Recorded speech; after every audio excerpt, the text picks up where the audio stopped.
Hello, welcome back to my kitchen. It's gonna be another fun time. We're making some more food. Hope you're hungry.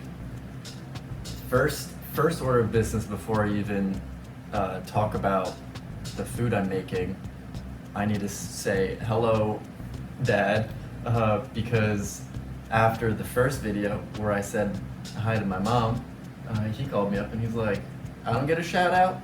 So, what up? How you doing? And I mean, speaking of my dad, I actually talked to him today, and I can't remember how exactly it came up, but he essentially said that, like I mean, he was just pretty much like, I'm not good at cooking, and I was like, why is that?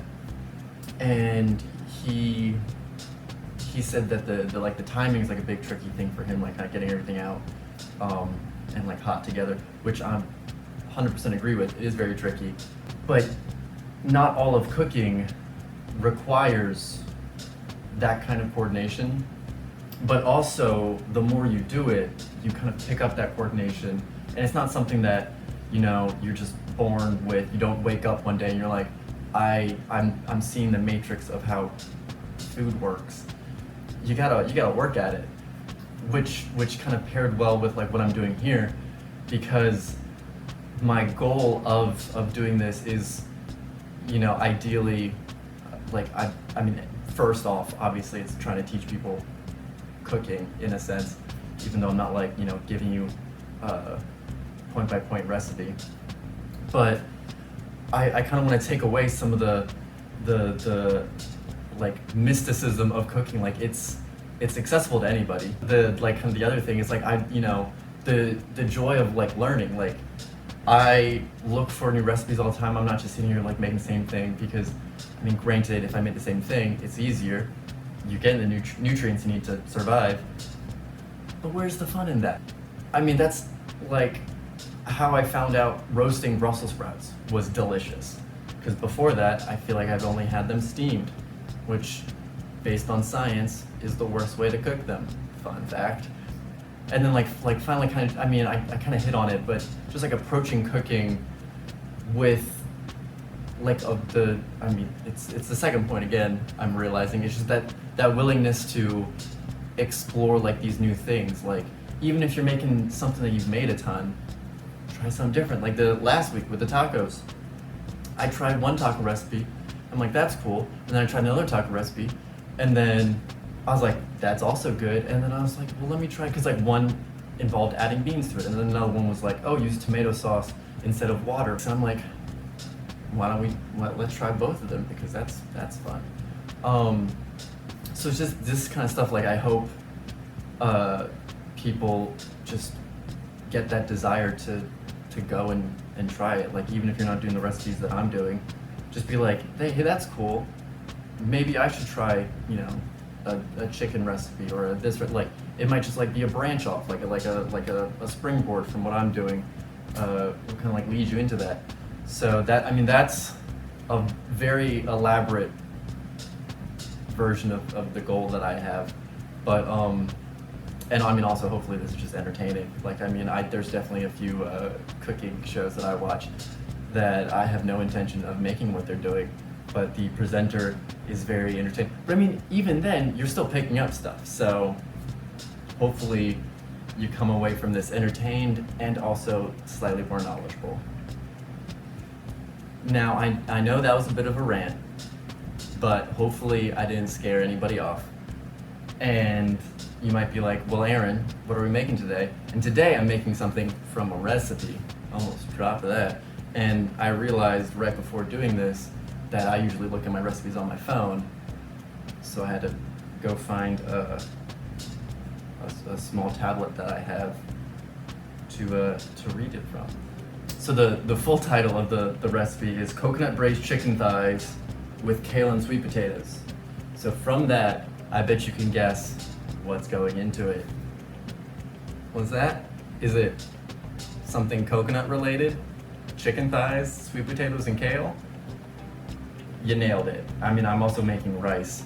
So it's pretty much 5 ingredients is what you need. I change it up slightly. I mean, it's mostly just in like quantities of what I'm putting in.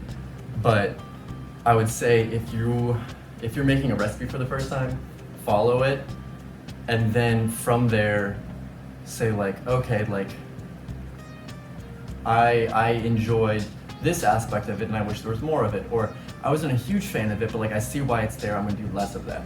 But I'd say, you know, just to give them a fair judgment for the recipe, do it how they say the first time, and then change accordingly. So don't hate on it before you try it. That goes for recipes and a lot of other things in life. You know, it's like the don't judge a book by its cover. Now's the time to get them ingredients. All right, first up, sweet potatoes. It calls for 1, I'm using 2. It also calls for coconut oil, salt, you can't see that, salt and pepper. Kale, got a whole bunch of that, don't need all of it, but that's the smallest amount that they sold it in. Got some rice, coconut milk, and finally, chicken thighs. I think all the Avengers have assembled. I think that's the entire list. All right, so we got the ingredients together. Check. The next step, if you're doing something from a recipe that I cannot overstate, is to read the recipe, the entire recipe, before doing it. Because sometimes things are tricky and they call for using one ingredient twice, and then you realize on the second time, oh, I was supposed to only use half of the ingredient the first time. So learn from my mistakes. Read the entire recipe. It also helps for like timing of things. So you'd be like, oh, this only takes 4 minutes. I can't prep the other ingredient in that amount of time, so I need to do it beforehand. Also, I mean, you should just prep your ingredients beforehand already. Like, have them ready to go in. So, I'm gonna read it, and then we're gonna start cooking. I just finished reading the recipe, so now I know what needs to be done. It's fresh in my mind. I know that I'm gonna need to heat up the pan, which I'm using this bad boy. Got it from Costco. And also, Dad, you can make this recipe because I know Mom has this exact same pan, and it's 5 ingredients. The one difference is I have a rice cooker and you don't, so that might be slightly more difficult, but also cooking rice is literally just boiling water. I believe in you. That being said, so that will need to be heated. The chicken will need to be, have salt and pepper added to it. The kale doesn't need to be ready until after a 30-minute cook time, so I don't need to prep that now. The sweet potatoes need to be peeled and cut, and the coconut milk needs to be opened. And me personally, peeling, I'm kind of slow at. So I'm actually gonna peel the sweet potatoes first, then I'll turn on the stove, then I'll season these guys, and obviously check to see if it's hot, then I can put those on. If not, chop my sweet potatoes and then put the chicken on because it should be warm by then. That's the order of kind of my operations, but I mean, if you're a fast peeler and you can do it, because I think it's gonna take like 8 minutes for the chicken to cook, if you can do it all and cut it up in that time period and you feel comfortable, do it. This is what learning is about. You figure out your boundaries and you make them work for you. You got this. I believe in you.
Okay, so the pan's hot, so I'm gonna put the chicken on.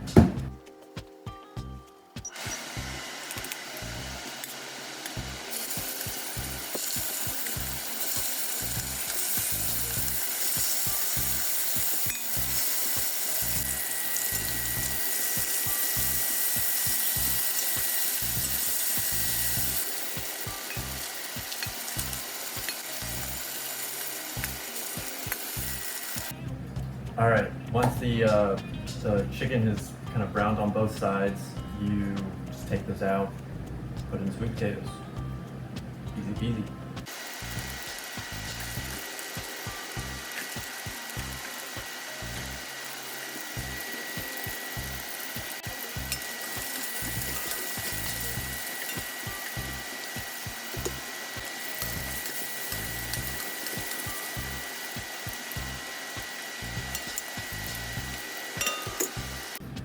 And sweet potatoes, kind of same idea as the chicken. So once they're browned on, it's I think it's supposed to be all sides, but I just kind of stir it every like 2 minutes, and let it go for about 8 minutes, and let quantum mechanics decide which sides get browned. And I mean, keep an eye on it. If there's one where it's like it's not turning the entire time, maybe just give it a little. But once those are brown, you just add the chicken back in, pour in the coconut milk. Put the lid on and let it simmer for 30 minutes. So now you got 30 minutes of free time. You could read a book.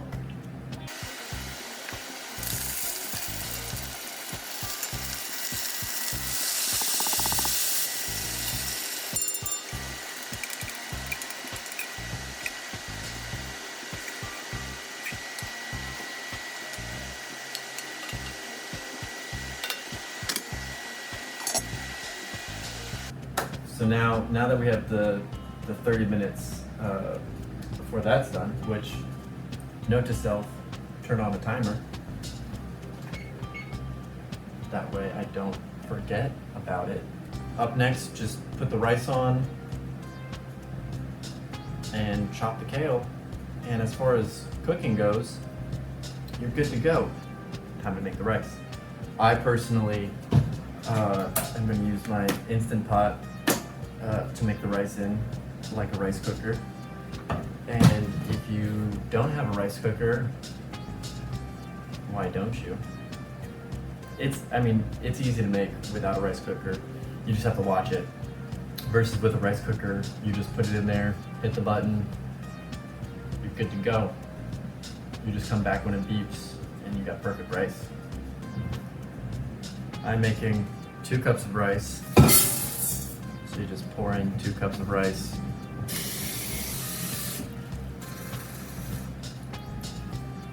And you pour in 2 cups of water. We're pretty much now ready to make rice. And we plug this in with an Instant Pot. Oh, that is plugged in and not very long. All you have to do is make sure the vent is sealed, and then you hit rice, and then you keep warm off, and that's it. It's now in the sealing mode. If it was left in venting, it never would get pressure, and I would never get rice. Now I have 30 minutes of downtime. I should take up another hobby. Only a few minutes left on the timer. The kale is the last thing that we need to prep. It's super easy. You just kind of cut the leaves off of the stem and then chop them up into kind of bite-sized pieces. And then once the timer beeps, just add them in, cook it up for I think like 5 more minutes. I usually cover it just to kind of get that steam in there, wilting the kale leaves, and then your food is ready.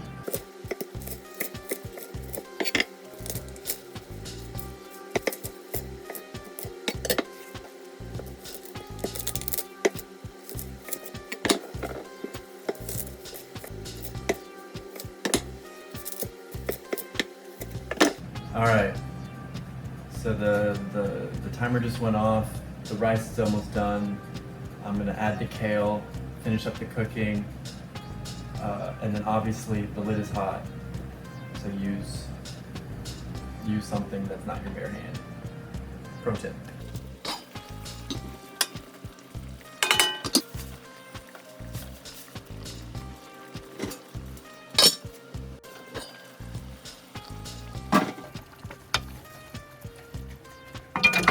All right, the rice is done. Hopefully this picks up the thump sound. It's so cool. Okay, time to plate up and eat. So the way that I make it is put in rice first, and then chicken and kale and sweet potatoes on top. So I added it on. It smells delicious. Okay, so I mean that's how you make, what is that long title? It's like braised coconut chicken thighs with sweet potatoes and kale. If you can think of a better name for this, let me know. Besides delicious. Okay, so I'm gonna go eat dinner. With that, it's time for the already perfect sign-off that I accidentally created last week. Bye, Mom. I'm not dead.